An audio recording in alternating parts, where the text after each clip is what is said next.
मी प्रियंका. चला तर आज आपण पाहूयात माझ्या गॅलरीत लावलेली काही झाडे. तर मी या ठिकाणी 3 दिवसापूर्वी भेंडी लावली होती आणि या भेंडीला पावसाचं पण पाणी चांगल्या प्रकारे मिळालं, त्याच्यामुळे ही आता चांगली उगवलेली आहे. हे हे अशा प्रकारे चांगली इथे भेंडी उगवून आलेली आहे. तिचे हळूहळू कोंब वरती येताना दिसत आहेत. अजूनही साधारणपणे 15 ते 20 दिवसात आपल्याला चांगली उगवलेली दिसेल. ही 1 महिन्यापूर्वी लावलेली भेंडी आज छान मस्त अशी वाढलेली दिसते आपल्याला. 1 महिना होऊन गेलेला आहे या भेंडीच्या बिया लावून या कुंडीत.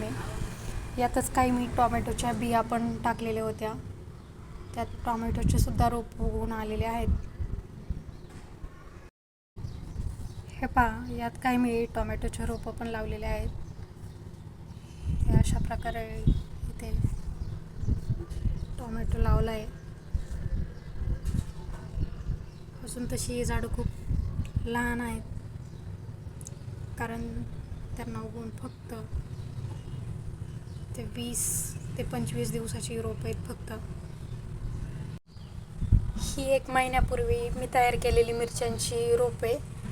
यामध्ये मी मिरच्यांचे बिया टाकलेल्या होत्या आणि आता ते मस्त 1 महिन्यात एवढी मोठी रोपं झालेली आहेत. त्यातच मी एक मस्त वालाचं पण झाड उगवलेलं आपल्याला दिसतंय.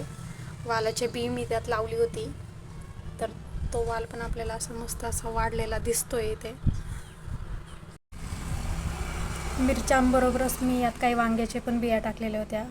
हे पहा, यात वांग्याचे पण रोप छान असे उगवलेले आहेत.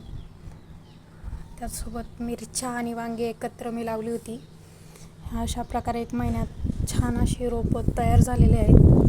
मिरच्या प्लस वांगी, हे पहा. आणि 1 महिन्यांची रोपं झाली मिरच्यांची, त्यानंतर मी त्यांना कुंडीत अशा प्रकारे लावून दिले. छान अशी मस्त रोपं झालेली होती मिरच्यांची. अशी मस्त मी 5 ते 6 कुंड्यांच्यात मिरच्याची रोपं लावलेत.